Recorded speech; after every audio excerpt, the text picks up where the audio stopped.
either live by the gun or you die by the sword.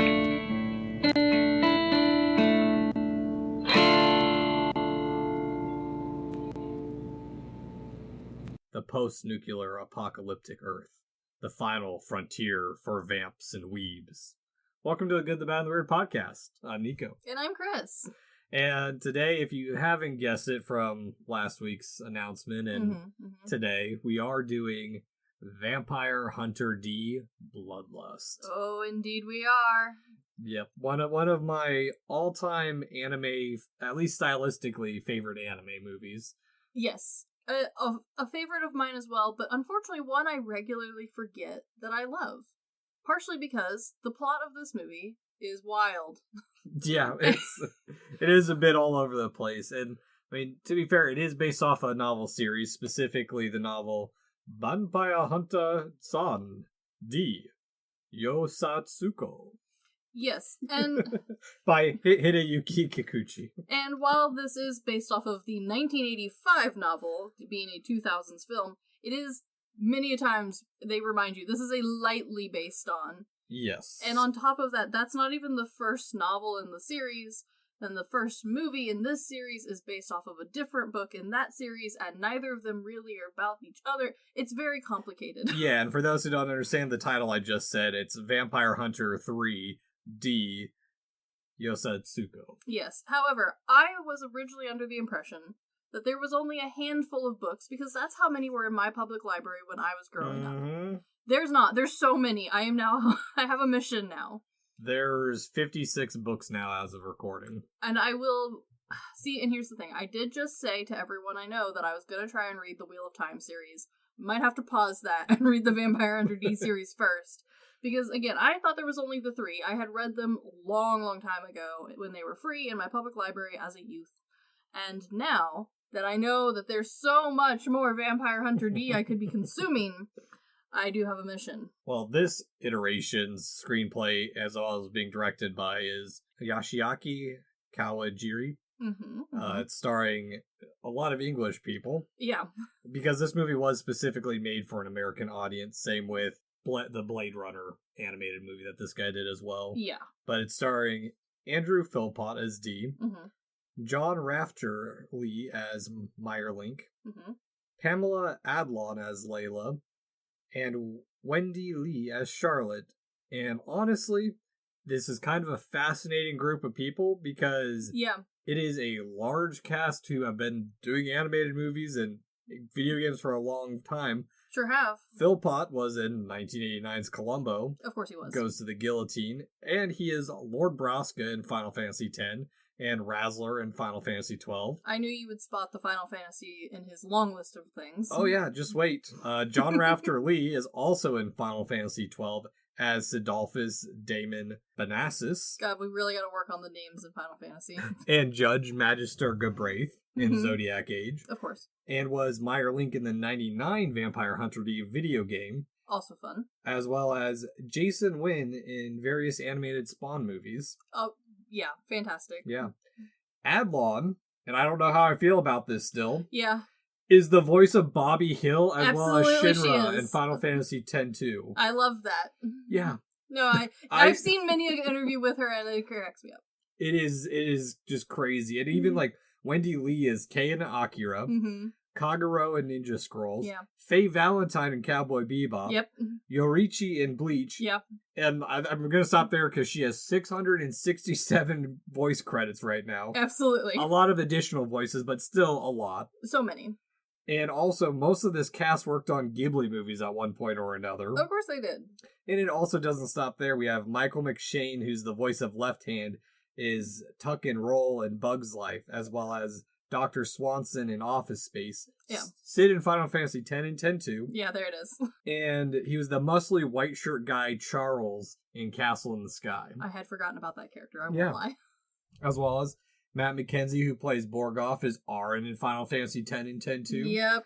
And then we have probably one of the most recognizable voices in all of movies, and I did not recognize his voice in this movie at all. Yeah. John DiMaggio as Nolt. Yes, absolutely. Yeah.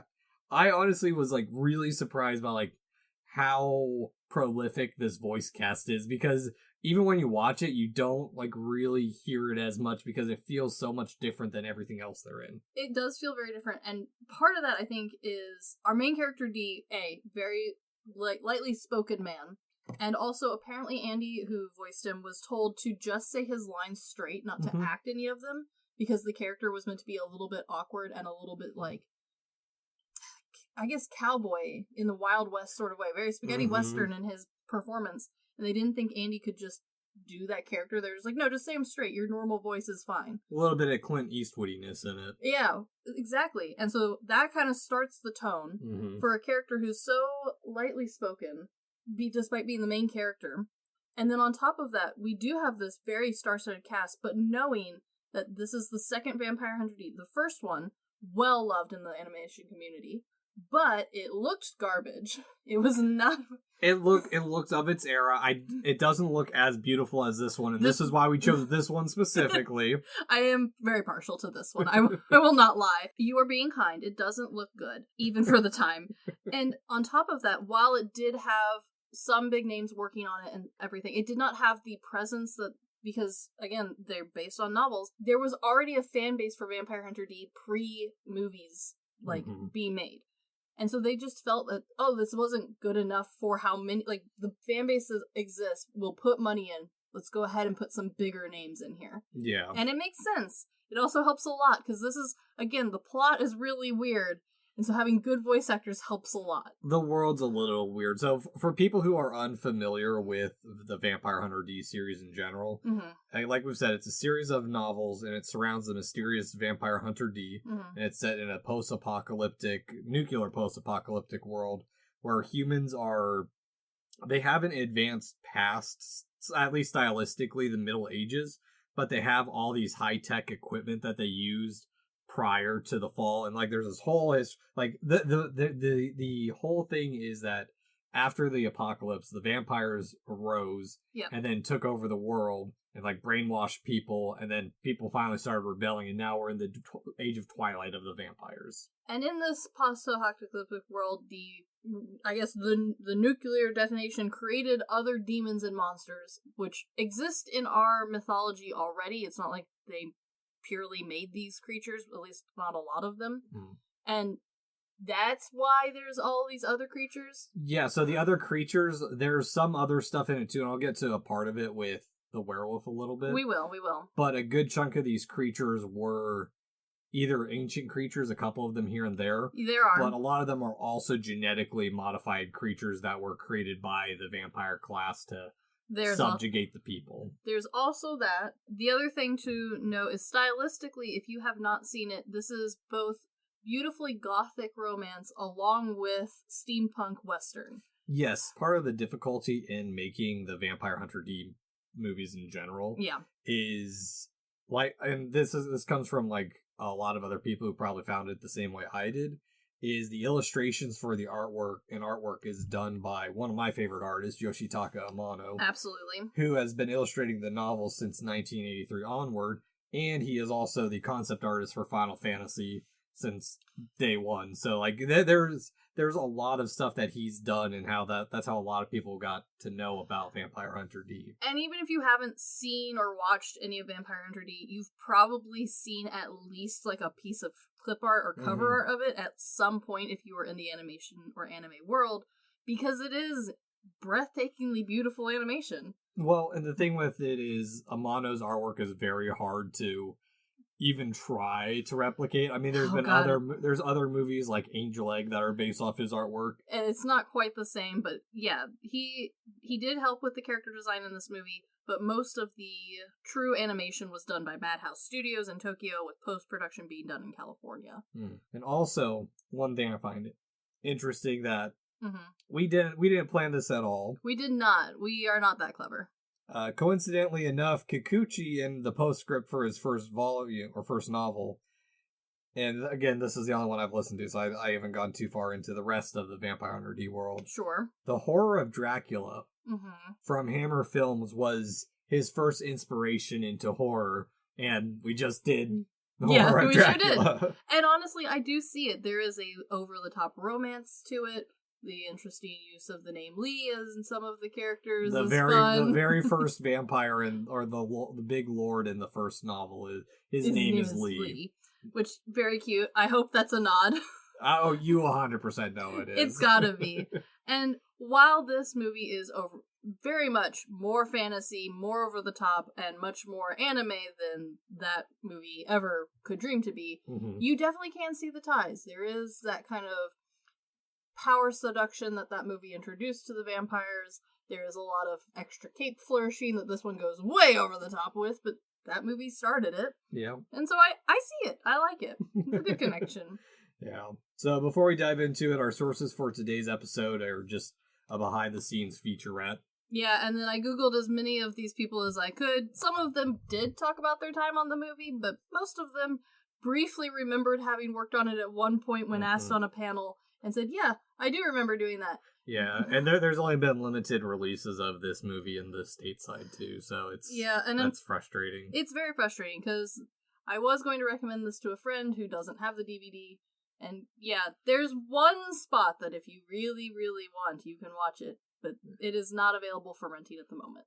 No, not at all. So, but before we do dive in, Chris, what are we drinking today? Well, despite all of the vampire characters, for the most part, in this movie, going to great lengths to not satiate their thirst for blood, we're gonna have a delightful Angry Orchard hard apple cider. I have the berry bewitched flavor. So do I.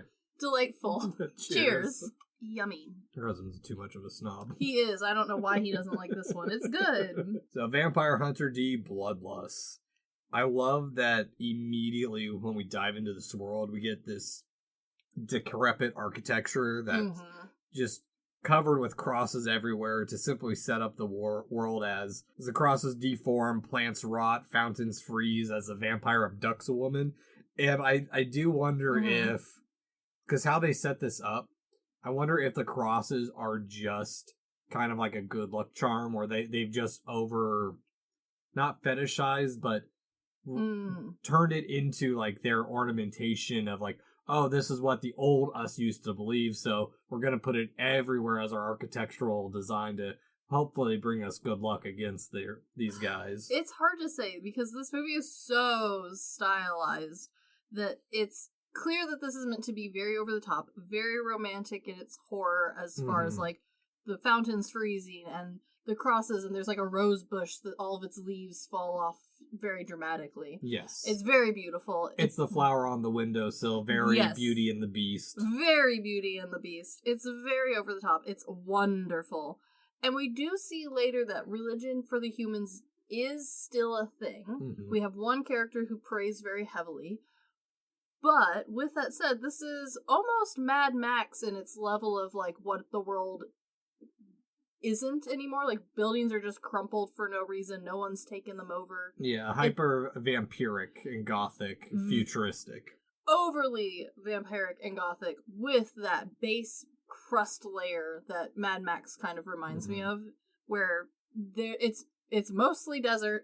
There's a whole lot of nothing. It's very Wild Wild West in that sort of sense. A little bit later. Not so much in this part, but like a little bit later we get to see heavily the kind of Western influences that...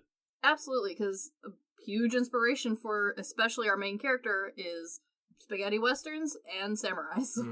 And honestly, with this introduction, it gives us this rough idea of what what the story's going to be, or at least set up what we think it's going to turn into, because it's the classic vampire preying upon an innocent woman.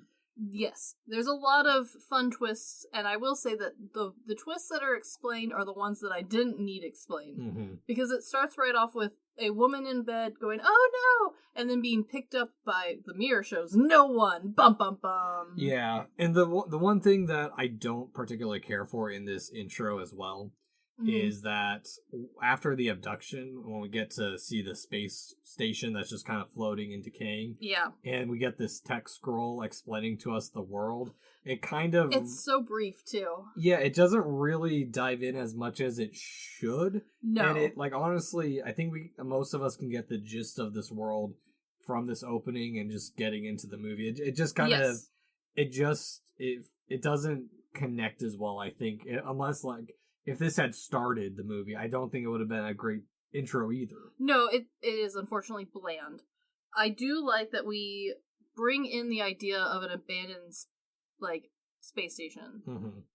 Floating in space, because it does kind of stick in your mind for the rest of the movie. That part's a nice juxtaposition to show like that this world's a little bit more futuristic, because I mean, we've seen the carriage, the cyber horse carriage. I do like the cyber horses. But they don't do a really good job of explaining the cyber horses, and we don't ever see them really as cyber horses. They're mostly just regular horses. Yeah, that is one of the things about this movie, is if you are a person who needs answers to all factors of your fantasy, you're going to have a really hard time with this one. Mm-hmm. Because we open with her being rescued. Or being kidnapped, sorry. My bad.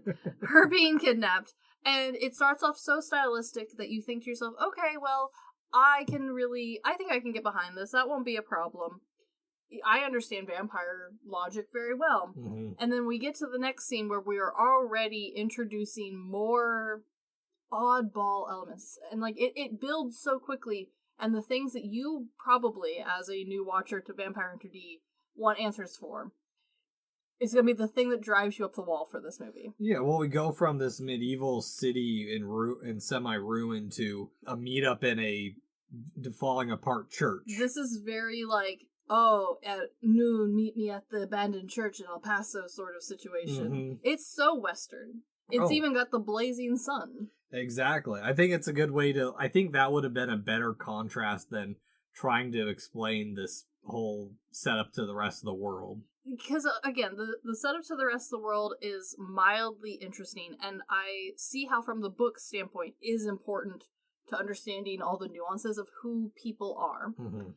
But the who people are part for this movie is, for the most part, the last question on my mind. Oh, very much so.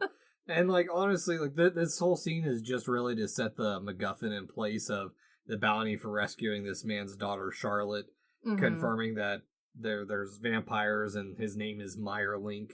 Very fun. It's setting us up that, hey, he's kidnapped this woman. Yes. Currently that's all we're told. And then also setting up, hey, we've got competition as well. We got the Marcus brothers. And we get our first really good look at Dee and how majestically, clearly vampiric influenced he is. Yeah. He's over the top and I love it. He's a bit it also does make me think actually, I do wonder if he inspired a little bit of Bloodborne's look a little bit. It does have very strong similarities, especially the silhouette, and then we get a nice big close up. And honestly, the close up's not doing anything because the hat is in the way. Yeah, we only see his mouth really. Yeah, but it does add a level of mystery and intrigue. It does give the cowboy-esque style that they were looking for. Yeah, and not just that, it sets up that he's dangerous because everyone else there is ready to shoot him. Yes, and something that this movie will spend from this point forward just hammering the hell home is that Dee is not actually a vampire. He's a dhampir. Yeah. Half vampire, half human. Which, for a long time, I did think that this series was the thing that created this creature. Oh, no. I am wrong. That is not where this comes from. Yeah, no, that's a whole other mythology to go into that this movie really doesn't get into. But it hints at his lineage. It does. For those of you who were interested like I was, they are mythical creatures who are born from male vampires and female humans. It's an Albanian word, and the idea of them is more common in southern Baltic regions. They're pretty standard mythology for them. The rest of the world, most of us only really know this as an example, and characters like Blade or Alucard. Yeah. Yeah. But, again, very character as opposed to, a mythology. Very much so. But there's other things in the scene, too, that I really like with the detailing, and that's this whole movie is it's just full of beautiful detailing. It's so gorgeous. The mechanical chair that the old man's riding in is made of wood and leather, so it's really emphasizing that, hey, they still have this old school aesthetic, mm-hmm. but you gotta remember, this is still in the future. They've mechanized all this stuff. And it gives a very clean, almost steampunk look that somehow fits this dystopian world really beautifully. Mm-hmm. Because again, it gives luxury and clearly money without necessarily telling us the details of wood is very rare. or what is harder to get here. Well, and that's the thing is, I don't know if I'd end up classifying this as steampunk. I think it ends up more in a weird realm of cyberpunk, where it's that futuristic, but because it's not steam powered as far as we know. Yeah, no, but it's all future tech because they've got lasers and stuff, so it does fall more into like the cyberpunk realm. One might argue, especially towards the very end of the movie, that this is mostly a gothic punk movie, but that's a very light grouping, and there's not a lot of examples to compare to. And that doesn't really explain the technology to it either. Nothing explains this technology. It's gothic cyberpunk is what it is. There we go. It truly is. And also, like, the start of this movie is a lot faster paced than later on, because we do get introduced to the Marcus brothers very quickly. And I like how it builds them up as mysterious and very cool, badass. Very badass. Cool high tech, playing itself safe. Told vamps wiped out others, but actually get to see them like breaking steel and stuff. Because like if the vampires are supposed to be at the tail end of this, like we've seen how powerful they are, right? At least the minions at this point. We haven't seen the true full vampires yet. Well, and it's nice to see our group of enemies against D, our main rivals as far as this bounty is concerned, being very good at their job. This would be very boring if D walked all over them, despite the fact that we learn later he could. Yeah. Well, I also like that in this scene, too, the crosses do nothing. I do appreciate that. However, they're so embedded into this world that it does remind me just a tiny bit of the little vampire, especially the light cross, because if you'll notice, they turn on their high beams to, like, stun the vampires, and they are in cross shapes, and all I could think of was the weird old man with his two light sticks taped together into a cross shape. And it had the same feeling, because clearly the light's what's causing them the problem, not the cross, because everything on their bus is covered in a cross. Yeah. That's not stopping them. But then again, it's like, it's this thing of, like, when I think about, like, ancient Egyptian architecture and stuff, where the Egyptian empire and dynasties were so long that even in our version, our thoughts of ancient Egypt, they had ancient Egyptian historians because they had lost that knowledge. Yes. And so it's like this kind of continuation of like, oh, we knew this was important, but we don't know why it was important, so we're going to incorporate it in everything we do. Oh, absolutely. And on top of that, while this movie is hyper-stylized and over-the-top romantic goth, which crosses, of course, fall beautifully into in style, this movie doesn't necessarily move away from the style in a way that would make anything weird. Like, yes, the crosses are everywhere, but they feel like they fit. Everything feels logical, like someone would have made that choice in that world. Yeah, in a world that's dominated by vampires, of course you're going to use the architecture of the people who supposedly fought these things off to the underground before they rose back up after the apocalypse. We also get our first really good look at costuming for this movie, because we've really only been introduced to this rich family and D, who we learn later dresses like a weirdo according to his own hand. And I really like the choice of having these hunters have such a wide range in outfit styles. It gives the idea that there's a bigger world that these guys have all come from corners of to make this gang. Very much so. And they all have their different styles too. I mean, we got the one guy who's got a giant mallet stake that it's very it's not classical, but it still has that iconography of instead of just throwing stakes, he's turned a giant mallet into the stake. It makes me think a little bit of the giant character in Yojimbo. Oh, absolutely. With his mallet. But also, like, we got a guy who's got these throwing shuriken, like giant ones. Yeah, I can't remember the actual names. And those are also cross-shaped in this movie, which, good touch. Yeah, and then also the guy with the silver arrow, or rapid-firing crossbow. Rapid-fire, wrist-mounted crossbow. And I love that he is, for some reason, styled loosely after Crocodile Dundee. Yeah. Whereas our big hammerman seems to be styled more in line with maybe wrestling, with his face paint and the extra use of, like, costuming to kind of fill out his gigantic frame. Then we get some spandex on some people, just really for funsies. And then Layla's got her unitard with a jacket. Or not a unitard, the whatever catsuit she's wearing. Yeah, just full-on body Spanx. Yeah.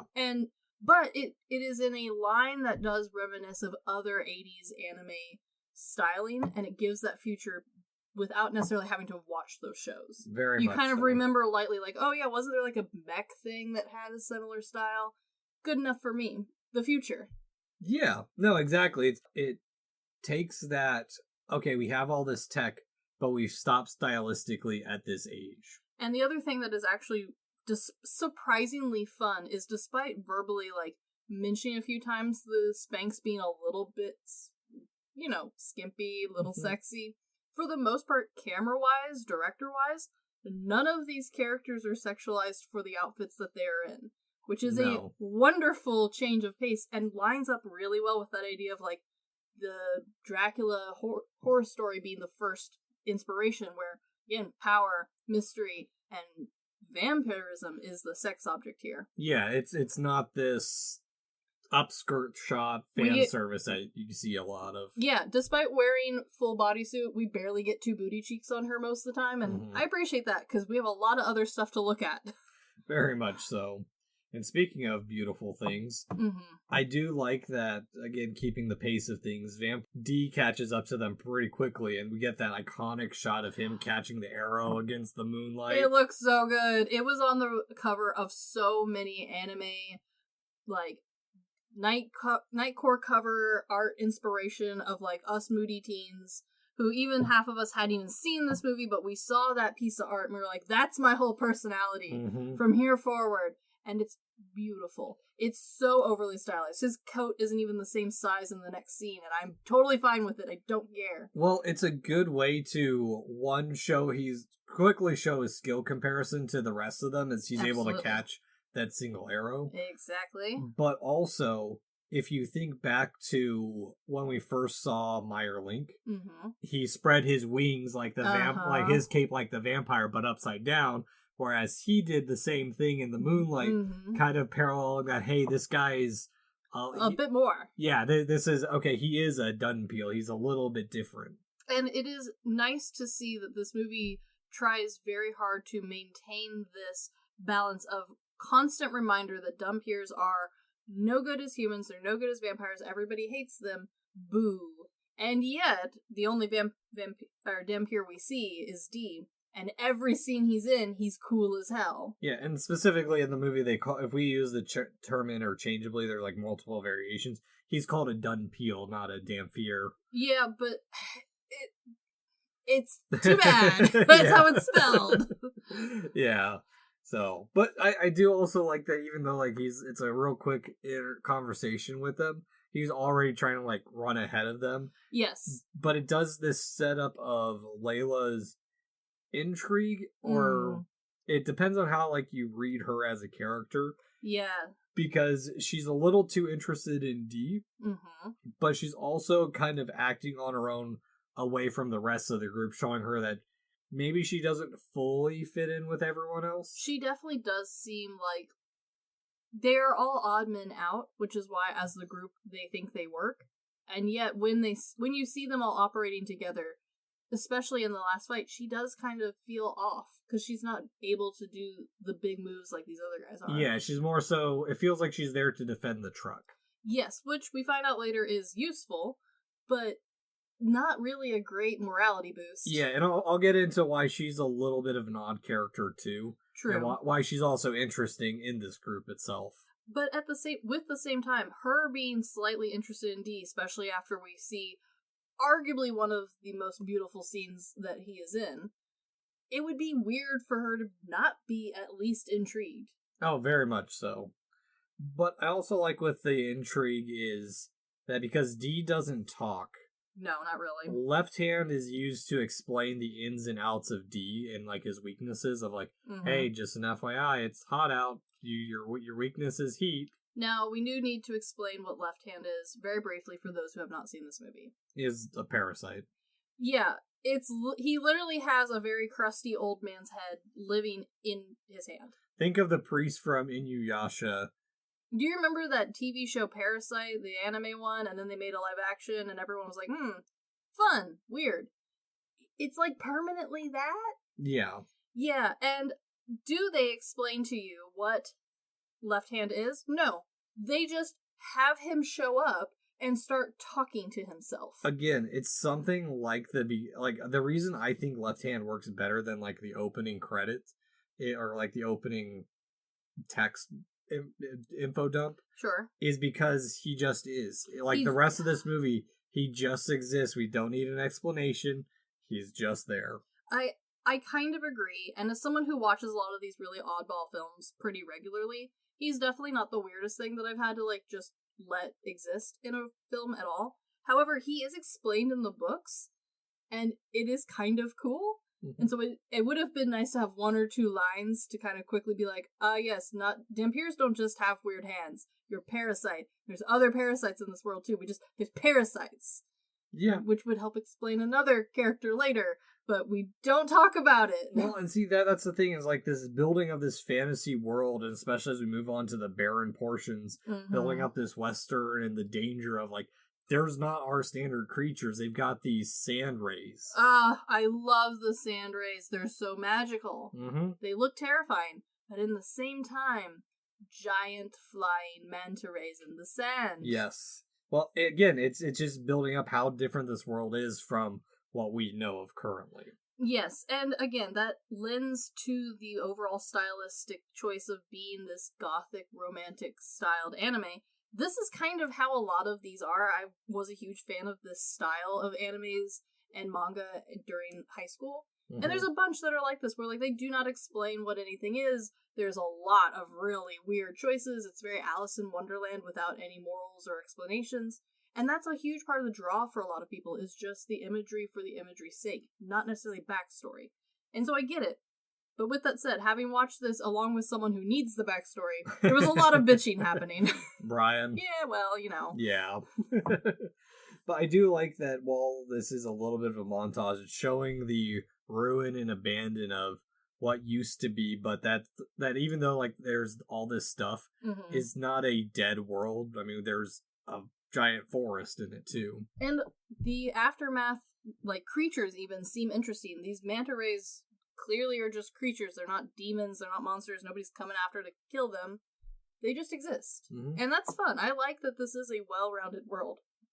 It leads to the idea that maybe there could be more exploration later, and we'll talk about that at the end, but... Yeah, this is a very brief glimpse into the world. It's very brief, but it's beautiful, and I like that we do get not just boring Mad Max level of apocalyptic world, we do get to full-size trees and forests and kind of rainforesty sort of situation. Yeah, and it does some interesting stuff with, like, the vampire folklore, where it doesn't, like we talk about, every vampire movie changes the lore just a little bit here and there. It sure does. Like the movie I'm watching tonight, Life Force, they have to be pierced through their energy core, which is just below the heart, by a iron rod. Oh, how fun! So it's a vampire, but it's a little bit of a different take on this, where, like, this one, instead of having to return every night to their graveyard, or their coffin full of their graveyard dirt, they have cool well, scratch that. He's already in his coffin in the carriage that we see later. But there's safe houses for them along the way, so that way they can at least be safe during the daytime. And this is where I do think that there is some value to that earlier text that happened at the beginning, explaining that there was, at one point, vampires ruling the world and having full control. It makes sense of why there's, like, the infrastructure built for this. Because not only is there a coffin in a carriage, which we bitched about in a previous film about why is there just random coffins running around in carriages, this one is integrated into the floor with beautiful surrounding audience peering seats and luxury vinyl. Yeah, I guess maybe I just wish that opening text had been narrated by someone important to the movie. Yeah, or even just left hand, which would have been kind of fun. No, I agree. It could have been done better, but I like that we do get just the tiniest peek into the exploration of why the vampires have kind of an upper hand in this situation, especially since we know they're in decline. There's clearly not as many as there once was. I mean, this movie it doesn't even really go into, like, how much the vampires have influenced society to the point that humans have forgotten the vampires' like big allergy. Yeah, no, absolutely. Yeah, but it's again, you've got enough time to tell us. You only have a certain amount of time to tell this story. You don't have time to tell the two other books that came before this one. Absolutely, and again, a huge part of the storytelling device for this movie is how just the scenes, the sets, the details embedded into each frame. The technology of, like, this fortress is supposed to feel invisible because reflects the surroundings around it. But on top of that, if you do happen to get close to it, it's got these laser eyes that will shoot you as you walk by. Again, a really nice combination between what feels like magic and what feels like science fiction in the future. Mm-hmm. And I really like it, especially because now we also get to see D in more of a practical sense, and we get to see kind of the samurai influence that was definitely part of his character build. There's such a slow, methodical march towards it, and then the like, all right, find me the door hand, as opposed to shooting guns or waiting for, an opportune moment. Yeah, there's a little bit of like Yojimbo walking down a deserted street. And the big-ass hat kind of gives me the same vibes as the big straw hats that you see a lot in the samurai films. It's not quite the same, because again, we got one dude's kind of a vampire, and one's a samurai, but it has similar feel. Yeah, I'm thinking more of like a wider brimmed pilgrim hat. Sure. Yeah.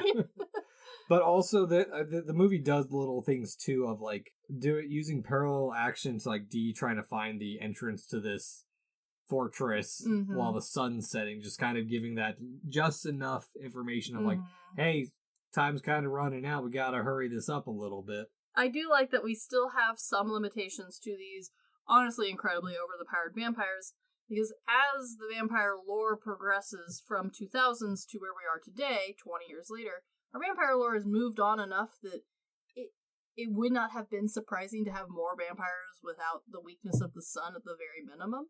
I like that this one sticks to some of the mythology there. Yes, exactly. And even then, like, as Meyerlink does inevitably escape, I like that D is a little bit hindered by Layla coming in with her vehicle, which is a cool It is a very cool cross headlight. It looks very cool. It's also a uniwheel, which I am always a fan of. But it's also setting up her a bit reckless, and it makes her feel a bit inexperienced compared to the last two. Yeah. Because there's something that I do got to bring up a little bit, is that, and I think probably part of this too, is what we saw them fighting were vampire underlings. True. And she's going after someone who's a true vampire, part of what's called the nobility in this world. And she's doing it pretty much by herself. They don't know where she is, actually. Yeah, and on top of that, that's the other thing too with all these groups, is that when we talk about vampire hunters, that's in this world, as far as where I'm at, this is the highest rank of hunter, because there's all other kinds of hunters. Of course. There's werewolf hunters, there's Lamia hunters, like there's other different hunters out there that specialize, but vampire hunters are considered like the primo, and even then they have a huge death rate. Oh yeah. And I like too that this kind of matches her character design, as far as she is styled to look fairly young, not a kid, but she's definitely not like an older woman who's been doing the vampire hunting for a long time. Even her own team treats her as kind of a newbie. This feels like a reckless move. And again, you don't really get pure definitions or explanations, but it feels like it matches in line with what reckless character we've seen from her already. Well, and it's also there to show how strong Meyerlink is with deflecting her rockets, and then on top of that, him toying with D. Very much so. It also adds to Meyerlink's character, because we learn later, he really just would like to be left the fuck alone. And while he deflects rockets and he does hit her, it doesn't feel like a direct target towards her. She just happened to get caught. I think it was direct. He's just like, if this is one bug I can get rid of. Sure. Because but we're also not wasting time on her. Yeah, and that for the most part is how the royalty see humans, is just bugs to consume, basically. Or yeah, pretty much. Prey. But also, it's a scene to put us at a questioning stance, as well as D, in the fact that Charlotte seems to be there of her own free will instead of like what her dad said. Yeah, Charlotte is doing a lot less screaming than her father assumed she would be doing. Yeah, very much so. Yeah, she's very prim and proper and very doll-like, which again leads heavily into the stylization of the gothic romance. But I also like in scenes like this where Left Hand is just comedic enough to relieve the tension. It makes me think of like in Berserk, when I first started reading it, you get introduced to Puck. And Puck's this very, very comedic character that heavily is a little bit too hard of a contrast to Guts at initially, but ends up working quite well because it allows that little bit of humor to the rest of the world compared to how serious D is this whole movie. Absolutely. But something that I really like is we get a handful of close-ups of Left Hand, but not a ton. He just kind of talks while we look at D. And so it does feel a little bit like D's talking to himself. Mm-hmm. A very fun little twist. Oh yeah, that's one thing they mentioned in the book is it seemed like he was having a conversation to himself. It was weird. Yeah, I like that we keep that style as opposed to doing something more modern where you get a camera in, you get a little snip of, or a camera shot of Hand talking all the time. Or they do the little backstory of like, oh, by the way, this is how I got my hand taken over. Yeah, this one, Hand just rambles while D wanders around and asks him to occasionally do stuff. Or like say, hey, you're being an idiot here. It's like, I don't care. Yeah, shut up. What are you gonna do? Stop me? Well, yeah, especially like when D is showing compassion to Layla. I think the one thing that there's a couple things it does here. One, it shows that D has this thirst, that he is a bit of a dangerous person. Mm-hmm. But it's all these like little layerings that they do because D is quite silent in this movie, so they have to show everything. They do. And she still tries pushing him away and finding fault for saving him. Yeah. But one thing with that, while this sets it up as like, oh, it's just, why would the competition help me? It's showing a bit of her character, but I do wonder if this is like her usual reaction to men or just the competition at this point, because that's what it's feeling like that. Like it does. They spend so much time focused on A, he's their competition, and B, he's the lesser being. Yeah, sometimes it feels like she's trying to push him away to find a justification for whatever retaliation she can do next. Sure, and we learn later, and I mean not that much later, that she babbles on and on about how hard her life has been and why she would retaliate in this sort of way. It all logically makes sense, and I don't really question her motives too much, especially because, again, this is a whole weird world. Well, there is something that it does make it a bit odd. It's when she starts having doubts about D.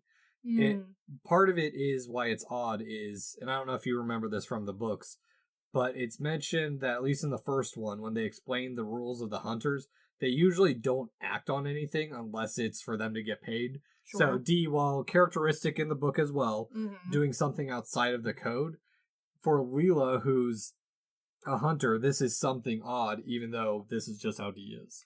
I agree, this is just how D is. I think this is all building towards the very end of the movie where we learn that she has the capacity to care enough about not just people and not just people paying her, that it changes her entire family, entire town's outlook to at least D.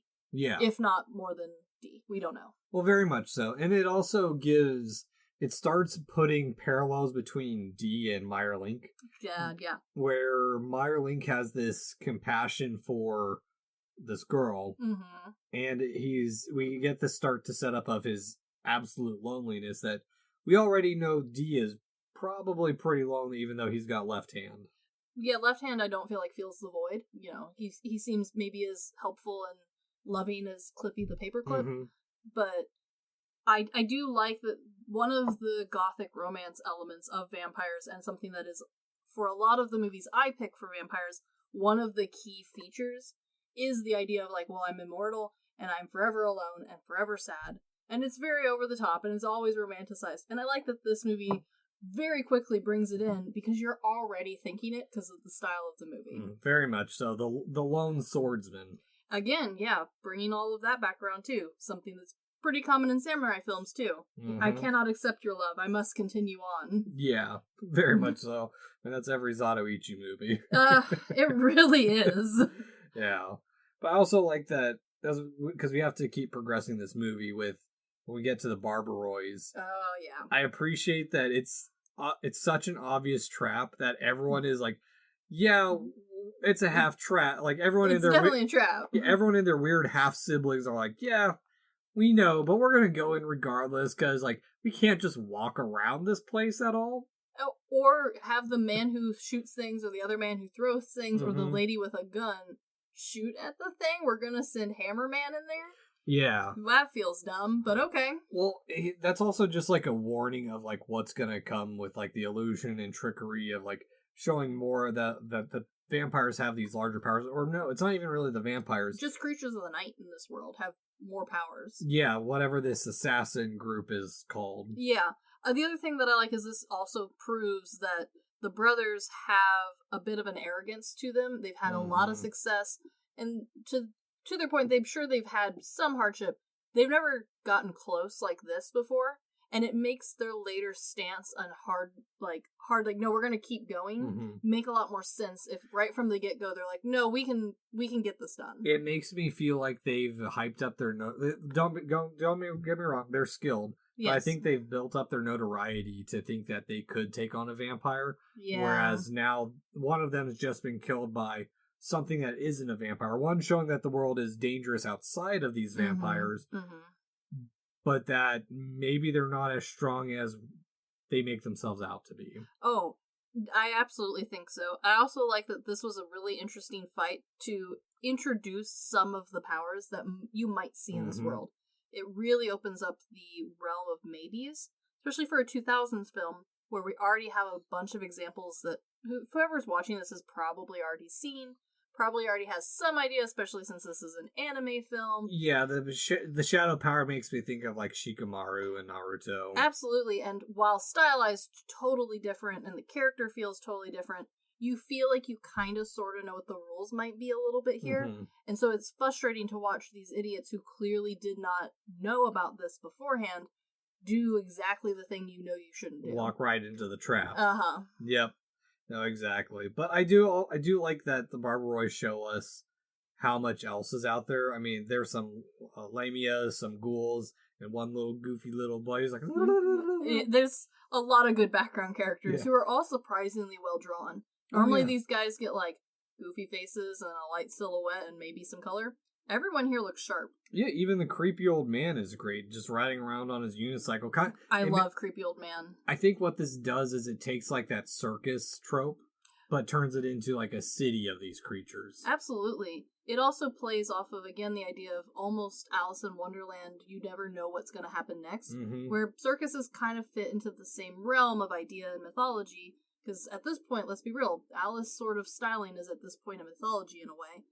This has similar tropes that I think read really well without having to be told anything. Yeah, the one thing I will have to say is like especially with this scene, there was some really rough voice acting. There is, but I breeze past a lot of it because, again, this scene also reminds me of the demons from Narnia, especially the nice looking Narnia, you know the one, as opposed to the puppet one.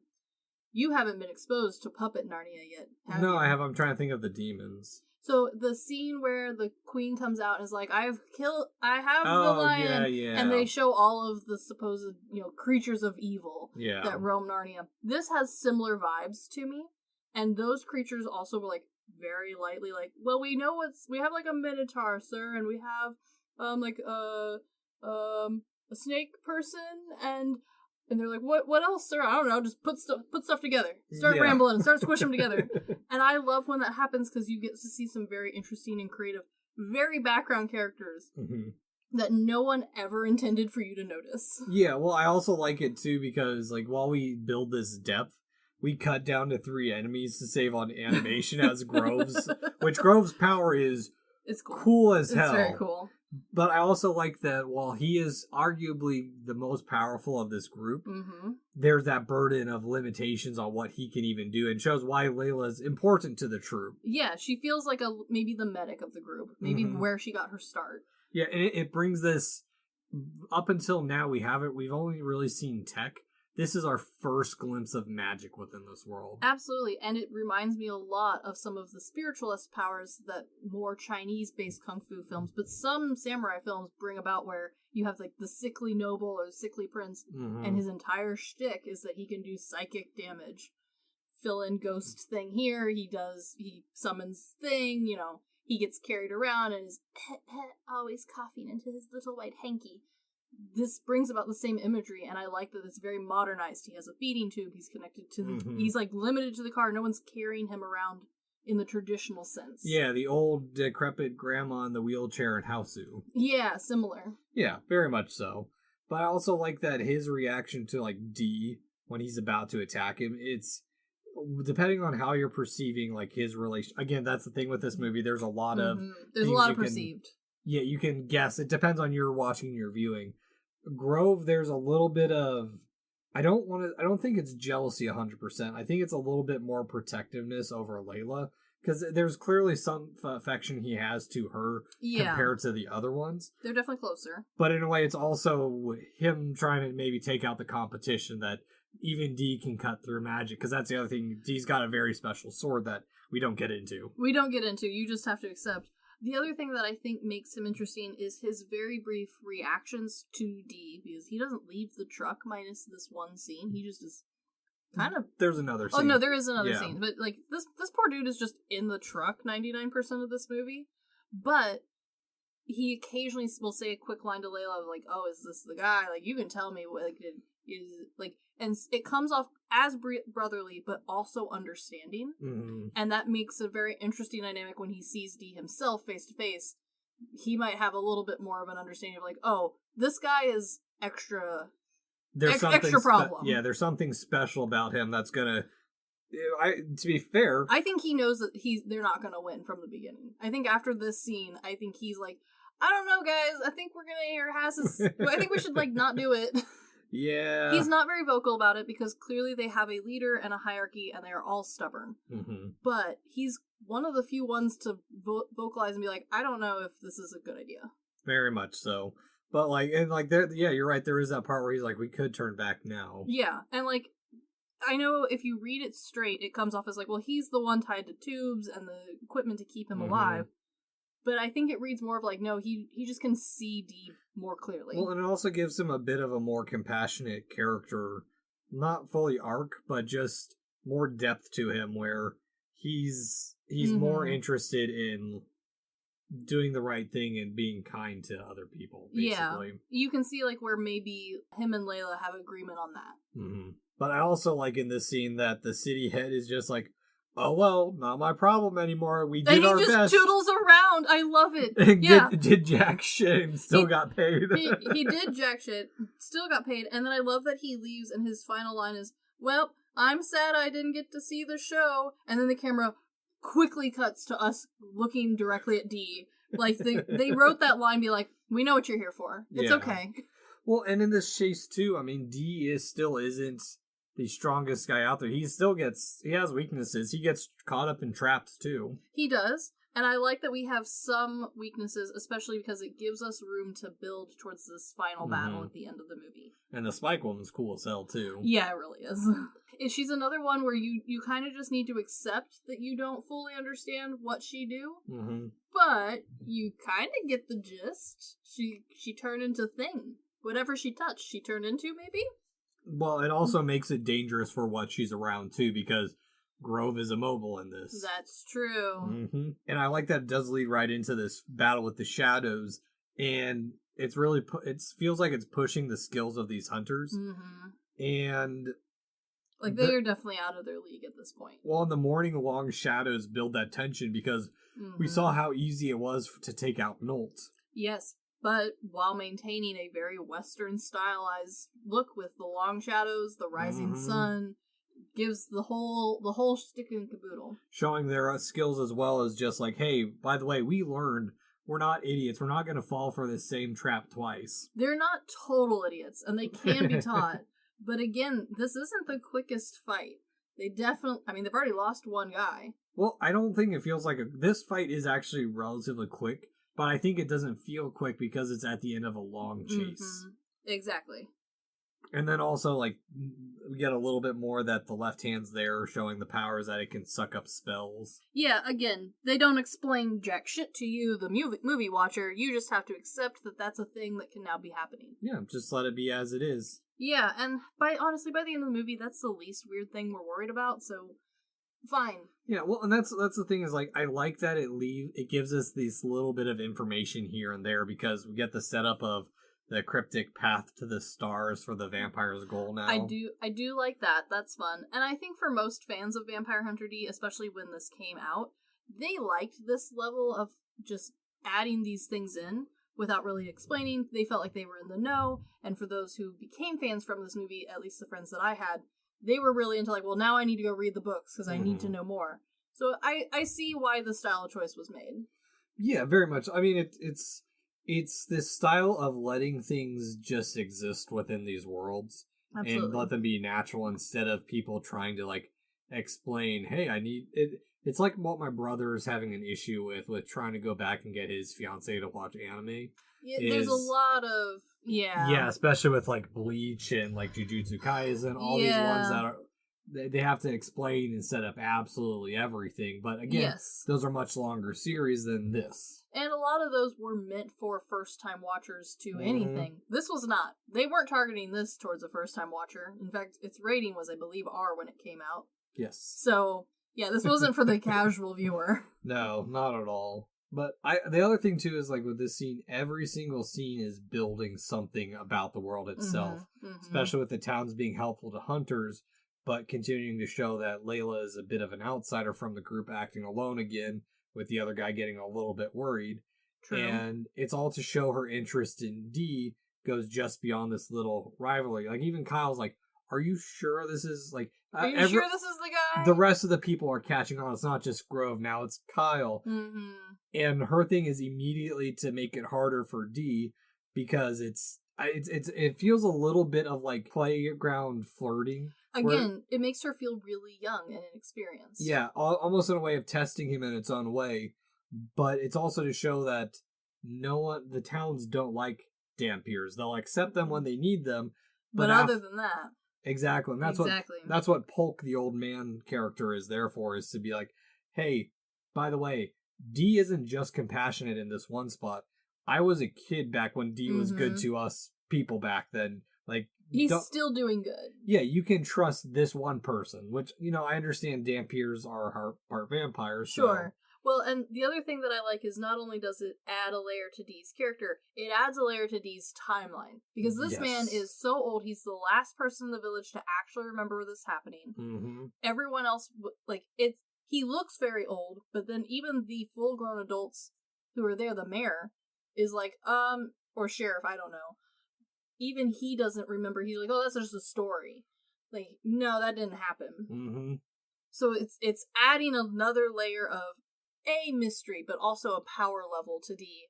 That, again, we have to build all of his powers and a couple of weaknesses to make the end feel very more balanced. Yeah, again, like building the bits of Meyer Link that starts paralleling with D is that, hey, we have this compassion that that Layla hasn't seen from other hunters, let alone a Dunpeel. Exactly. And then as we move on to the hunt when Charlotte actually gets out to rest a little bit, because of course they gotta rest. These horses aren't pure robots, they're cyborgs. Yeah, and I like that they are stylized to be vampire-y. They have little spikes on their legs, and they have cute little spiky horns, and they have spiky teeth. They're little vampire horses. How cute! Yeah. Why are they like that when they are cyborg horses? For fun. Don't worry about it. To show they're the vampire ones. Yeah, well, they're also the only horses, according to the, only horses we see. Yeah, we saw Dee's horse too, but which is also a cyborg horse. Yeah. Also a spooky horse, so. Yeah, but in this scene, the one thing I like with this part is that we do finally get to see Charlotte speak her mind. Yeah. But I like that this is the most we've ever had Dee talk. True. And it's when he only talks when it's important. He feels like Silent Bob a little bit. Where when he talks, listens, because he's there to give a warning about, like, hey, Charlotte, this isn't going to end well for you. But in a way, it's also him, when he doesn't understand something, that's when he actually communicates. True. And I like that they do a good job of balancing the real world for this world vampire danger. Even Dee is like, I don't know, even if you do love him, he's still a vampire. Balancing that with the over-romanticized styling of the movie, of having her be like, no, I can't even think about not living with him.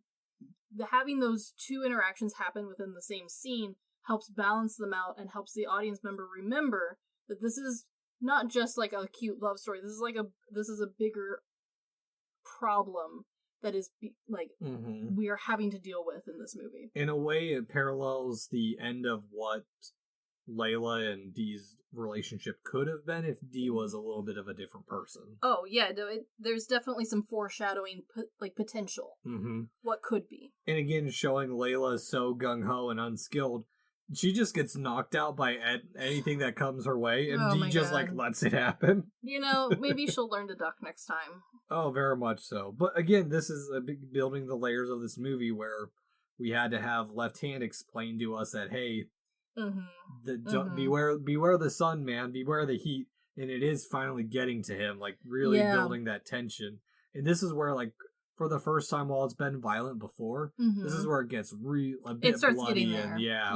This is where we start to understand why we have the R rating. Oh, very much so.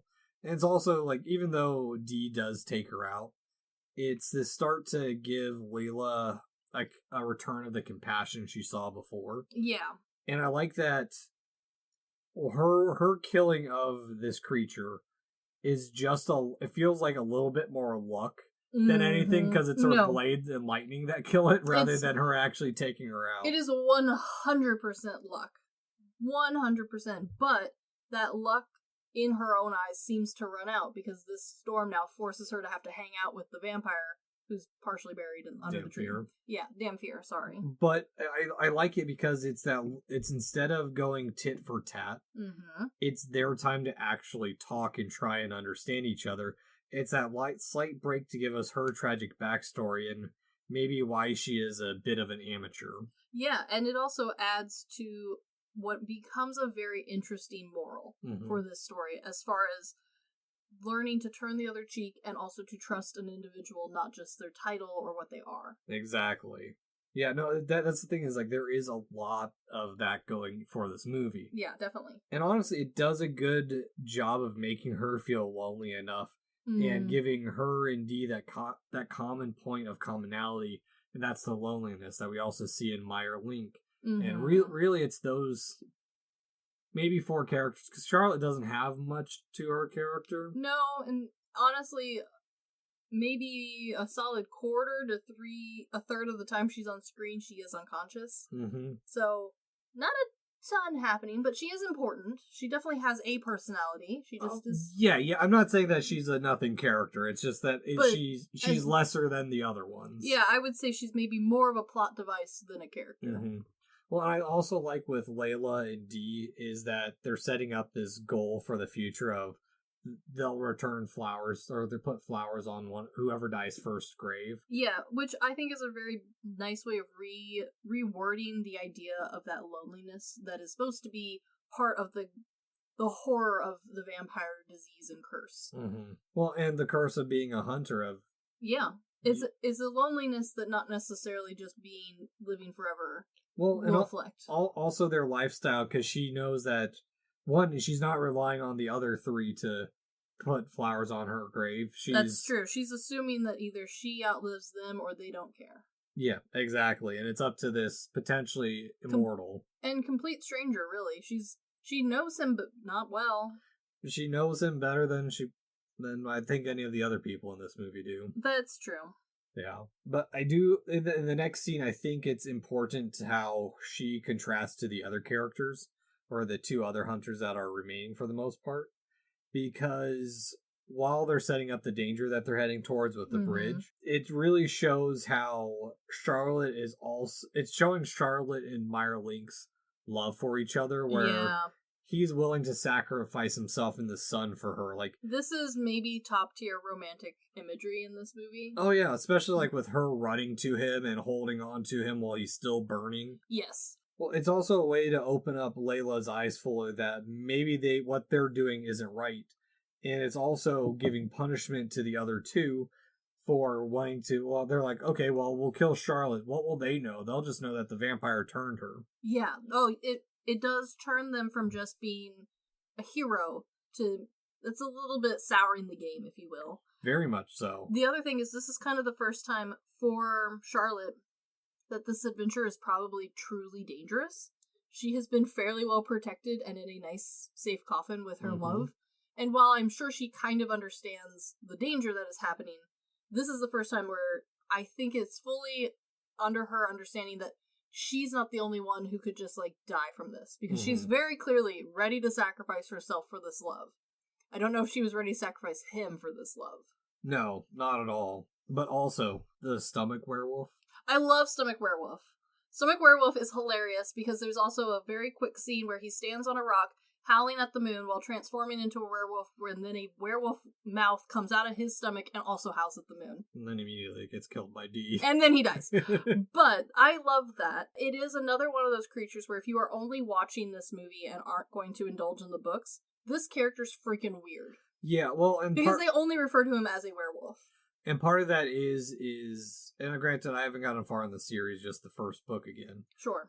But they mention in the first book that Dee fights a true werewolf that's rare. Mm-hmm. So it seems like maybe this creature is along the lines of something that the nobility created. So I do know about this character. I did get far enough to know about him. Okay. I find it hilarious that this is the only example this movie gives of a werewolf, because there are other werewolves in the world. They are not this. This man is a parasite. He's like Left Hand, but he also kind of sort of has werewolfism. But 99% of it is Left Hand, but wolf mouth. Okay. Yeah, which I think is fun, and I guess technically you don't need to know that to know anything about this man. No, it's a cool thing to know. I love too that he's the one they save for last, is kind of like he's the final boss, because it's kind of how they've had it run so far. We've had our introduction, we've had one after the other be killed slowly, they're taking out each other in the process. Werewolf Man is the last one standing, clearly the hardest boss, and he just kind of wipes him out. Oh, very much so. Like, just kind of nonchalantly, like, oh yeah, I was meant to, like, fight that guy, my bad. Yeah, well, it just shows that how powerful D is. And it does kind of imply that maybe D has been farting around a little bit with some of these other fights. Yeah, maybe not taking it as seriously as he could. Yeah, he's just there for the payday, really. He is. Minimal effort. Yeah. But I also like that while we have the hunters being taken out one by one, there's this bit with Meyer Link that's building the danger around Charlotte.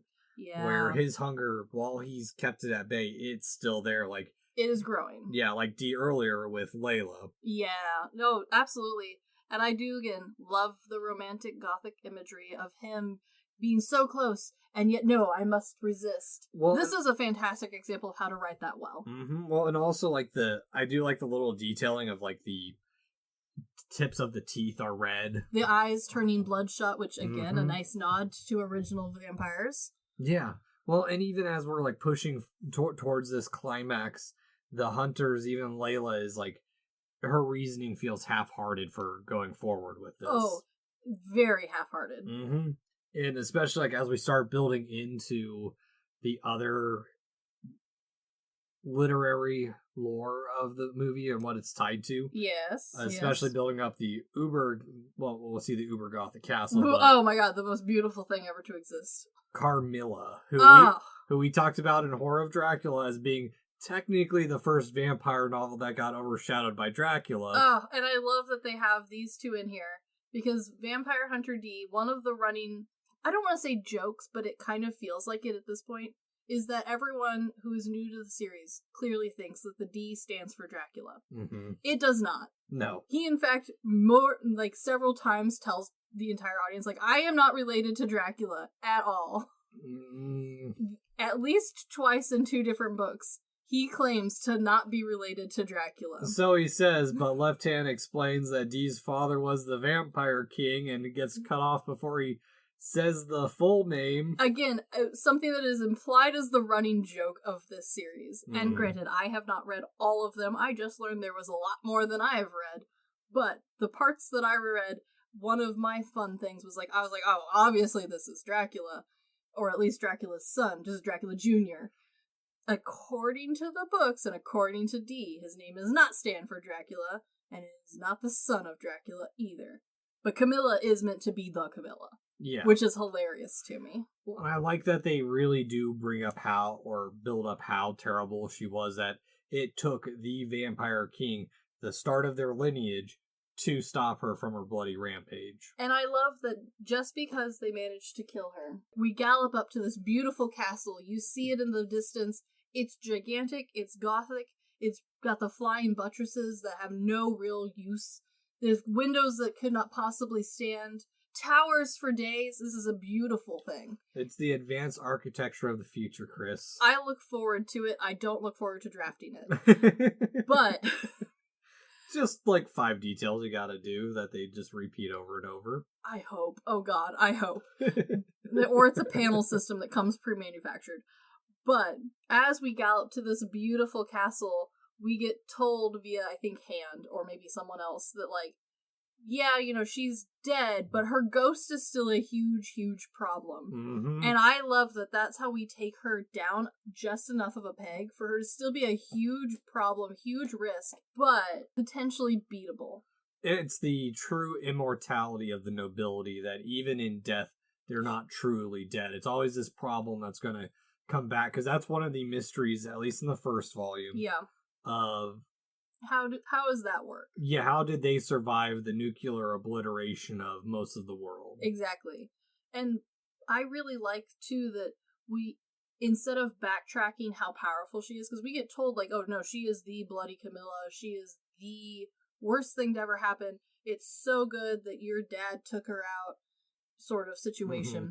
Instead of walking that back with having them fight her and it eventually winning, because that's how stories work, they're like, no, she's already dead. You just have to fight the ghost of her. Well, it's not and even... she's still hard as hell. Well, that's the thing, is like they don't even realize that at points it doesn't even feel like she's a ghost. No, she's that's how powerful she is. Yeah, very much so. One thing I do also like is that even their spaceships are gothic. I love that. It would never fly, but I love the idea. Science, future science, Chris. Okay, as a child who had an entire an entire rocket-shaped themed room, I took summer school 4 of science once just so that I could shoot rockets onto the roof of the school. Alas, I don't think this thing will fly. But it's cool! Exactly. It fits so the cool. Style. It does briefly remind me of a rocket type that you used... I don't know if you can still buy it, but you used to be able to buy a rocket that had a clear little tube in the center, and the idea was, as a child, you were to catch a bug and put it in the tube, and then launch said bug into 30 feet in the air, because that's really how high these rockets went. They didn't go that far. The fuck are you doing? Were they designed to put the bug in, yes. Or did you just put the bug in? No, they were designed for you. They came with a bug net and everything. They were designed for you to put a bug into quote-unquote orbit. But again, these were like children's rockets that you needed adult supervision to launch with black powder. And this design, while the bug one was not gothic in any way, the little tube that you're supposed to stand in as you get launched to space in the beautiful gothic rocket did briefly remind me of my time launching bugs onto the school roof. I don't believe that this exists. I think you just stuck a bug in a tube and launched it. I swear to God, it's a thing. I was always sad I couldn't get that one back because I couldn't get onto the roof to retrieve it. Chris, the real Renfield. No, I swear. I also didn't know it was mean to bugs as a child. Speaking of feasting on bugs, mm-hmm. I do also appreciate that when Meyerlink and Charlotte are actually alone together. Yeah. They have that tender moment. Yeah, where it's so sweet. Where they're at odds with each other too, is like she's okay with turning, and he really is fighting his nature at this point. And I think part of it is not just because Dee's like, oh, that's gonna be his nature. He'll get you one of these days. True. Where Charlotte said as far as Charlotte knows from what he's told her, he hasn't been eating people. Yeah, at least not recently. Mm-hmm, and so it really is something that he is actively fighting. I think that's what makes Meyerlink such the sad antagonist of this movie. Yeah. Is that he truly feels like one of the... I don't know if quote unquote the good vampire. But he's trying. But he's trying. Exactly. At least in the longest time, he doesn't remember having to try and kill someone. The other thing that I think adds to the overall appeal of the movie is her and his pretty much argument. Like, this is a couple's quarrel of she's like, well, we would be together forever. And he's like, no, you don't want to be forever. Yeah, exactly. And I love that it doesn't even end with one of them giving into the other. It ends with, well, when we get to space, we can talk about it. Yeah, exactly. It'll just be us at that point. Yeah, and then we can truly decide. Like, it feels like a real couple in an argument. Like, a real argument a couple would have. And that's one thing that, again, they don't explain in this movie, but these spaceships they do explain that they used to be common, but also, at some point, some of the vampires who saw that everything was going south for them fled to space, too. They don't know even if they were ever going to get anywhere else, but they didn't want to remain on Earth anymore, and so they're just drifting out there. And I do love that, again, the imagery from the very beginning of the movie plays through your head of the space station orbiting Earth, but remembering how decrepit it was. Mm-hmm. Because they say, like, oh yeah, these used to be common, we used to kind of go back and forth a whole bunch, it was like the vacation home for vampires was the moon. But now, this is the last rocket that we've been told about. It hasn't been used in so long that they don't even know if it's going to work still. Which kind of implies that we don't know if there are still vampires on the moon. Or if the woman, the human, who theoretically needs air and like proper compression and to not be exposed to space, she might not make it. I low-key want an Iron Skies version of this where vampires are gone and then humans go to the moon. And they're just there. The vampires have just been hiding on the dark side of the moon for the whole time. I feel like that's already a thing and I cannot remember. It's the movie Iron Skies by Nazis. I remember the Nazis part. I was thinking specifically the vampire part. I'm going to leave the space Nazis out of it. Yeah, there's Nazi vampires in Helsing, right? Oh, I know there is, and that's maybe the funniest part of the show. but they're not on the moon yet. Yeah, that you know of. No, they don't, because the technology that they have is only good enough for blimps. Well, that's what they did for Iron Sky. They blimped their way to the moon? Yeah, the Germans have been stuck in the circuit board state. They don't have anything advanced past that. They have space... they're not blimps, they're Zeppelins. Yeah, they've got space Zeppelins. As far as I'm aware, there are no Alucard based there are no Helsing based vampire Nazis on the moon. And I think I've read all of the material, but there's a chance that I missed something. The only thing I know about Helsing is Big Titty Coupling with Gun From You. Yeah, that does sum it up very nicely. That's all I know. Yeah, Big Titty Cop Girl is like a solid 60% of the show. Yeah. Alucard being the other 40. Let's not lie to ourselves. And Integra, if you're into that. What? She's blonde, intense, and smokes cigars. I don't know Helsing. A lot of people would really like her to step on their throats. Okay. So, that's out there. All right. That's a thing you could want. Yeah. And I like that when we do have Meyerlink wandering the halls to hunt who he thinks is D.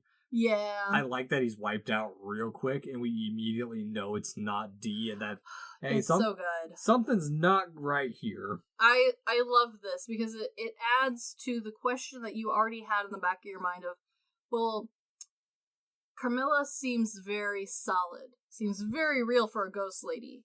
How is this going to work? Is it... And they answer it quick enough for you to be like, oh, hallucinations. Got it. Yes, it has that very haunted castle feeling for like a gothic novel. It feels so perfect. It adds another layer to the overall aesthetic and vibe of this movie, which is immaculate. With the weird mirror scenes and like the floor full of blood. And can we appreciate the music in this specific spot? Granted, the music throughout was fantastic, but the music at this point, phenomenal, especially for the fact that the music was finished before the rest of the movie, before the dialogue was even done. Impressive. Very, because this fits perfectly. It's so good. It's so orchestral. Mm-hmm. Well, and also, like, it fits the settings as well, because the entire castle feels just supremely over the top, like, even to the point where some of the patterns in the floors are spider webs. Like, it's heavily showing that, hey, y'all walked into a trap. Oh, absolutely. And it's just revealing the histories just a little bit as it goes. Reviving his friends as illusions, and or for the one hunter who can leave the van who's left. Yeah, the last remaining. It's just showing that everyone who enters is prey for Carmilla. Yes, and again, pulling from her original iconography in such a nice and classic way, making it feel like if you watched her original movies, you kind of feel like you get a little nice sneak peek with her. Whereas, even if you were just familiar with her, you might not catch all these details. Oh, very much so. And then even, like, Grove's final sacrifice, it's that last little bit of compassion that he can show for Layla. Exactly. And honestly, like, Carmilla doesn't even... It really shows that she doesn't care, because she's just there to she doesn't even care about their dream. She's just there to revive her crusty ass. Oh, well, she's not crusty in a moment. She's Well, really uncrusty, if anything. Yeah. Well, and I mean that's the thing is like her revival is something that could rival a Hellraiser movie. Oh, absolutely, it has Hellraiser vibes, and we get one single titty in this movie. Yeah. One titty. Well, I do also question like when she's in her ghost form, how like them titty holders work. When you're a ghost, do you need them? I assume it's based off her real look too. I would also assume that she's at least projecting what she used to look like. Yeah. Because we see portraits of her all throughout the castle, and she looks about the same. Because it's like the hand bra, but like holders. Yeah, I don't know. Maybe they stick on or something. I don't know. Future tech. Maybe. The bras of the future. I mean, we have sticky bras already. Maybe they just... the Victorian-esque version of the future. Maybe. Yeah, I don't know. But honestly, it is a cool fight because like Dee comes in and is like, yep, nope, this is over. But it also builds that questioning of Dee's origins because even Meyer Link is like, you're not a normal Dampio. Like, you shouldn't have been able to take out one of the strongest vampires in history. Because that's another thing is like, vampires get stronger the longer they exist. Like, every year they get stronger and stronger. Which is, I think, where the nice little, at least for the movie, loophole that they like managed to argue away with is, well, she's not actually back. She's just the ghost. Hard as hell. Still incredibly powerful. But that's like the one loophole that he kind of runs with is like, well, you know, she's just a ghost. It's fine. Don't worry about it. Don't worry about it. Well, and it's also what this does too is because Meyer Link was so trusting of someone of his kind that it ends up being his despair of the only thing that feels like he's probably ever really wanted since becoming a vampire is now crushed. There is no hope for his future, and so now he can take his full rage out on Dee.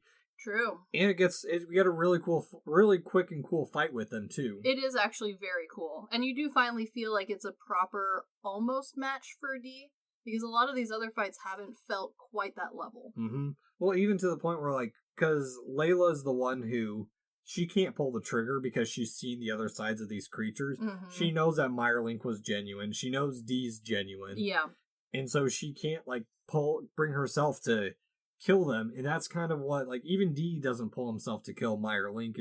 It only feels like he's replying to Meyer Link's despair and rage in equal. Like maybe giving him an outlet in a way. Very much so. Because even then Meyer Link's is like, you could have killed me and you chose not to. He's like, I just have the ring. I just have to take this back to get paid. It's all about the money. Again, it's all about the money. Going back to when he uses the code of the hunters of like, I don't have to kill you. It's not necessary. It feels a little bit like a cop-out, but like that's kind of the point, right? The whole point of the movie is like to learn to trust the correct people. To learn to not just judge. Very much so. It's not so much the judgment too, because this movie, while Dee's the central focus of it, the movie ends up being a little bit more about Layla than anything. True. And Meyer Link as well, where Dee's just this character for them to revolve around. Yeah, and that's kind of the fun of it. Because this is the turning point for Layla to have a normal life. And it's this farewell to the castle, which, happy enough ending, seeing the two star-crossed lovers actually out to the stars. Yeah, and I like that even though we do get the spaceship up, like that is very intense. I like that there's some questioning to it. We get the kind of cheering from Layla. Yeah, my only complaint is the music's a little weird here. But now that you know that they finished the music before the rest of this movie, it makes sense. I mean, it's good music, it just doesn't quite match. I also like, though, that we get to see them up to the stars, and then we don't think about it again and again. We have lots of questions on whether or not there's actually a space colony on the moon. Well, they're just up there to float amongst the stars in their death. Forever. Because we know Meyer Link isn't making it out of this. No, probably not. No. But, I mean, it's a good ending. I mean, even then, it's not like the true ending, because we end with Layla's funeral, and it's sad, but Dee meeting her grandfather or granddaughter shows that she lived a full life outside of this, that she really wasn't meant to be a hunter. And there was a lot of people at her funeral, which I mean, is a nice, touching last little bit. Yeah, and also that D doesn't just disappear from the consciousness of everyone. Is stories of D carry on to the granddaughter, and so that hey, there's some happiness down the line or some village out there that sees D as this great figure that he is supposed to be. Yeah, and also kind of shows the final stage of Layla. She was able to turn away from the anger that and hatred she was having, to then teach others that no, there are good in the world. Very much so. Yeah, it's a wonderful story. So. Yeah, but yeah, I mean, honestly, Vampire Hunter D is one of those fantastic pieces of animation, and it's one of the more interesting, like, post-apocalyptic science fictions, at least it is interesting. In my limited experience I've come across. It is interesting, but unfortunately brief, which is most people's both joy and complaint of this movie. Is the first Vampire Hunter D was well received and well liked, still has a huge following around it, and honestly, if you want to watch Vampire Hunter D and not read it, your options are really slim. It's this and that. Well, scratch that. I am excited because there was a TV series announced from the same director. Yep. Also Ninja Scroll 2, so I'm very excited. So we have hope for the future of maybe some more stuff, especially with how well Castlevania did. We'll be interested to see what plot we choose to go with, whether it is the books or the games, which, while the games were somewhat popular, they did not have the mainstream power that the movie did. See, I didn't even know there were games until I started doing digging for this movie. I only knew about the games because I think at one point we ran across one, and being fans of the TV show, we didn't realize there had been games. Didn't ever get a chance to play them. They were on consoles at the time we didn't have, so didn't get a chance to check them out. But I feel like games are, especially for this era, especially 2000s when this came out. Granted, the games were not direct tie-in, and I do believe they came before this this movie specifically. For the most part, most movie and game back and forths do not tie together well, and that's okay, and most people know that and accept that. But unless you wanted to read the books, which a lot of us couldn't get our hands on the books back in the day, this was it, and that was kind of upsetting. No, I can see that, and honestly, I am curious about the games just to see what they were like. But they're not, like, high on my list. I mean, granted, you can get all the audio, at least I've seen a couple of the audiobooks on Audible, so yeah, I'm starting to go down that. And they're relatively short listens. I think the first one was, like, 7.5 hours, maybe 9. Yeah, no, they're briefer novels, and granted, I haven't read all of them. Again, I didn't know the amount that we had managed to get to over the years. But unlike back in the day where you just kind of had to hope your library had a copy, or maybe a friend, or if you were really lucky, your parents would order you one. Now they're fairly easy to get a hold of, which is exciting because maybe with the resurgence of the TV show, we will see more media around Vampire Hunter D. Because, truthfully, there's not a lot out there. Yes, the books exist. Yes, we had, I think, 2 games. But as far as merch goes, as far as extra stuff goes, as far as interviews or behind the scenes or making of, there's nothing. Yeah.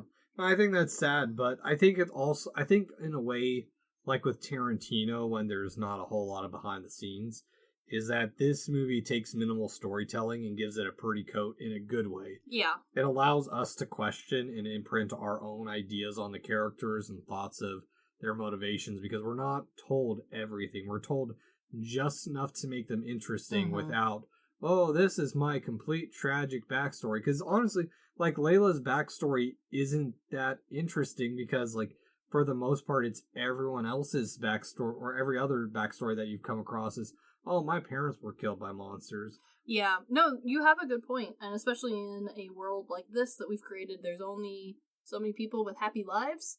So it's not that I think the entire fan group wanted more very detailed stuff. It's just, especially once you get done watching this, it's so compelling. It's so interesting to look at. It's so visually appealing.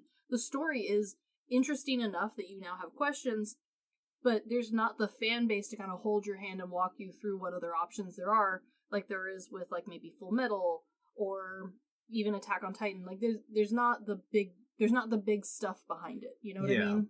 Very much so. And I mean, even if you're not interested in going to see the books, or read the books, there are other movies Kikuchi has done. I mean, there's the original Vampire Hunter D, which is solid. I still like that charm of the style. I do too. It's a very old school style, but it's fun. It's just not as beautiful as this. Yeah, but there's also like Dark Side Blues if you can get a handle on it. I finally found a physical copy for that one for once. But also there's Wicked City and Demon City Shinjuku, which I think both of those are on Tubi right now. So. They definitely are. And if you like the styling of the over-the-top gothic romance, but not necessarily interested in more animation, check out a bunch of the French style stuff, especially their fantasies. They really hit home with a lot of this styling. Granted, it's live action most of the time with some CGI, so you're going to get a slightly different font. A little bit too much focus on baguettes. The ones I watch have almost no food in them. That's kind of the whole point. But there is a lot more that fit this aesthetic. They're just not necessarily about D or vampires in general. This is a bit of an outlier. Yeah. So Chris, at the end of the day, what do you rate on the good, bad, weird scale Vampire Hunter D Bloodlust? For me, this is a good weird, and I'm saying that because I'm taking this movie solely by itself. I've read some of the books, I've consumed pretty much everything else that goes along with this, minus the later books that I haven't gotten to. So I know why the weird is what it is. Okay. But when I watched this specifically for watching it by itself, without any of the extra background knowledge, and with someone who knew nothing about it, I see why it's weird. And it is weird, but it's weird in a very fun way, it's weird in a very entertaining and insightful way, and it's a very good movie. I think they come together very nicely in this one. Yeah, I'm going to give it a strong good. For me, it doesn't hit that weird enough yet. Sure. Like, I can see where you're coming from with, okay, yeah, it's a little weird, but then again, most things sci-fi are a little bit weird, so you kind of are expecting things to be a little bit different from the norm. Like, I honestly really like that minimal storytelling. I like the iconography of this movie, even though, like, the crosses do nothing other than they're just for pretty. Just for pretty, and also to show us, hey, evil's coming, because he can corrupt these things that honestly don't stop them anyways. They really don't do much. But yeah, it's just a solid, good movie, and honestly, it's one of the most beautifully animated movies out there right now. Oh, for sure. This is one of the masterpieces. Very much so. So, Chris, do you recommend watching Vampire Hunter D Bloodlust? I do. With being said that, remember, this came out originally as R, and I think it still does hold that rating in some spots. It's not as bad as some others, but there is a good amount of gore, there is a full tit. Just maybe watch who's watching it with you. Yeah, no, I'm sorry, I feel you. I definitely highly recommend watching this, but because it's an anime, it's not meant for children. Exactly. I have recently learned one of the tiny humans is afraid of my Ganon shirt that's styled like Hausu. Yeah. It's a little too scary, and he told me not to wear that around him again. Yeah, well, with all the love as a friend auntie in my heart, he is a little weenie. I know. But he is a child. They're allowed to be weenies. Yeah, no, I do highly recommend it. It's something that's outside of when you see lists for like best animated movies or best Japanese animated movies. It's something that's not Ghibli. It's not something mainstream like Demon Hunter or One Piece. It is just one of those classics that I think everyone should at least give a watch. I really do hope that with the TV show, this gets a much wider release than it previously had. I hope so too, because it was a little disappointing to not even be able to tell friends where they could watch it for this week. So, unfortunately, my normal group who watches these things with me and then tells me their thoughts, they couldn't do it. The old one is streaming, so they can go and watch it. The old one's very easy. The beautiful one is a little harder to get. Yeah, unfortunately. The month of blood-sucking vamps isn't over yet. Next week we do have something a little bit classic, but also universal as we hit an overlooked marketing attempt to try and get over the southern border. Heck yeah. Yeah, so. But anywho, this has been the Good, the Bad, and the Weird podcast. Thanks for listening. Peace.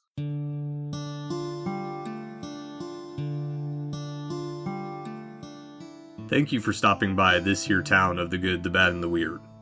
We appreciate your listenership, and if you want more of our takes in your life, feel free to check us out on social media at The Good, the Bad, and the Weird Podcast, or TGTBTW for short.